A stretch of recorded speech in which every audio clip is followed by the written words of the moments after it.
2021년 북한 미사일 발사 일지입니다. 1월 22일 평안북도 구성에서 서해상으로 순항미사일 2발 발사.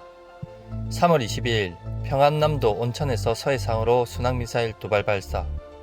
3월 25일 함경남도 함주 일대에서 동해상으로 탄도미사일 2발 발사. 9월 11일 1500km급 신형 장거리 순항미사일 발사. 9월 15일 평안남도 양덕에서 동해상으로 탄도미사일 2발 발사. 9월 28일 자강도 도양리에서 극초음속 미사일 화성 8형 1발 발사. 9월 30일 신형 지대공 미사일 시험 발사. 9월 19일 신포 일대에서 동해상으로 미니 SLBM 추정 미사일 1발 발사. 핵을 보유한 북한은 꾸준히 핵을 투사할 수단을 개발하고 향상시키고 있습니다.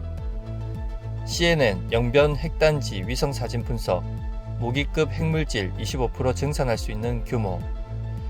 현재 북한의 핵탄두 보유수는 대략 40개에서 50개 정도로 추정하고 있으며 이제 전술 핵무기와 초대형 핵탄두 완성만 남겨두고 있습니다.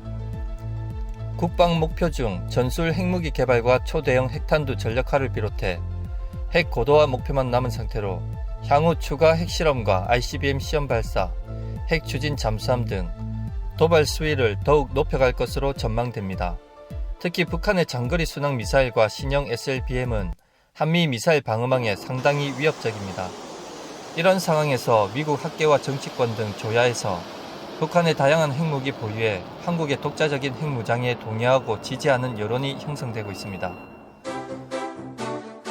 반갑습니다. 구독자분들과 함께 성장하는 밀리터리 채널 생활탐구입니다. 요즘 한국보다 미국에서 한국의 합법적 핵무장을 지지하는 이유. 최근 미국 다트머스대 국제학부 제니퍼 린드와 데릴 프레스 두 교수가 한국은 독자적 핵무장을 할 수 있으며 미국은 이를 적극 지지해야 한다 라고 지난 7일 워싱턴 포스트에 기고하여 미국 정치권과 학계에서 많은 지지를 받으면서 시작되었습니다. 한국 사회에서 핵무장 여론 대부분은 우리가 아무리 재래식 무기를 발전시켜도 북한의 핵 한 방이면 끝난다 라는 식으로 자주 회자되고 있는데, 하지만 중국의 부상으로 주변국에 대한 위협, 대만과의 문제, 그리고 한반도 유사시 중국의 한반도 개입 등 중국의 위협에 대해 한국 정부도 핵무장에 대해서 여러 시나리오를 가지고 준비해야 한다는 새로운 여론이 형성되고 있습니다. 첫 번째, 중국 부상과 북한 핵 프로그램의 고도화, 한미 동맹 약화. 미중 대결이 장기화되면서 미군 내에서도 한국이 독자적 핵무장을 하면 당장은 미국의 핵 확산 방지라는 핵심 정책에는 위반되지만 한국이 북한과 중국을 견제해 줄 수 있는 새로운 미국의 파트너가 될 수 있다고 보고 있습니다. 북한의 핵 프로그램 고도화는 이제 한반도만의 문제가 아닙니다. 그리고 한국은 이제 전 세계가 한국을 지지하고 한국의 결정에 맡길 정도로 군사 강대국으로 성장했습니다. 두 번째, 한반도 전쟁 시 미국의 대북 보복은 북한 핵무기의 미 본토 타격. 한반도 전쟁 발발 시 북한의 핵무기는 당연히 한국에 사용될 가능성이 높으며 미국이 이에 따른 보복으로 북한을 공격한다면 북한의 대륙간 탄도미사일은 미국 본토로 향할 것이고 미국의 재앙을 가져오게 됩니다. 동맹이냐 미국 본토냐의 우선순위를 정해야 하는 딜레마에 빠지게 되는데, 한국의 핵 보유는 미국의 이런 딜레마를 해결해 줄 수 있다는 의견입니다. 세 번째, 한반도 전쟁 시 국내의 개입을 차단. 퍼거슨 미국 과학자연맹 회장은 한국의 핵무장 능력이 월성 중수로를 이용해 연간 400개의 핵폭탄 제조가 가능하며 국제적 경제 제재도 한국에는 안 먹힐 것이라고 높게 평가했습니다. 대한민국의 핵전력 확보는 그 자체만으로도 북한을 비롯해 가상 적국들의 전략에 심각한 변화를 강요하게 됩니다. 또한 한국의 첫 핵폭탄은 남북 유사시 중국의 직접적 개입을 저지하는 데 유용하며 외교적 목적으로 사용될 시 북한의 비핵화를 이끌어낼 수 있는 카드가 될 수 있다는 점입니다. 네 번째, 세계에서 유일하게 핵을 가진 국가가 위협. 한국은 언제까지 핵을 머리에 두고 살아야 하나?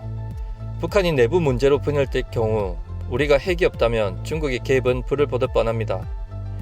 미국 조야에서 먼저 한국의 핵 보유 타당성을 들고 나온 만큼 우리가 핵을 보유하게 되면 한반도의 주권은 한국에 있음을 다시 한번 중국과 러시아에 보여줄 수 있고, 이를 발판으로 중국, 러시아 등 강대국들의 한반도 개입을 원천 봉쇄할 수 있게 될 것입니다.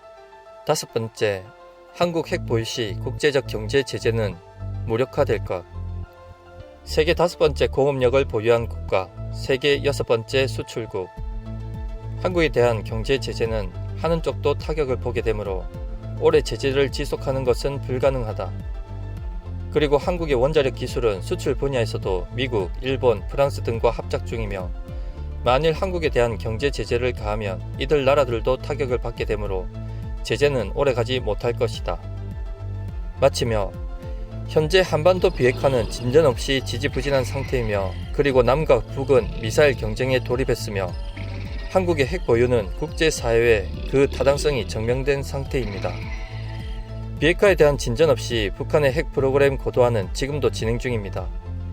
이제 한국도 한반도 비핵화 포기에 대해 진지하게 고민할 것이라고 국제사회에 한 번쯤 흘려보는 것도 좋을 것 같습니다.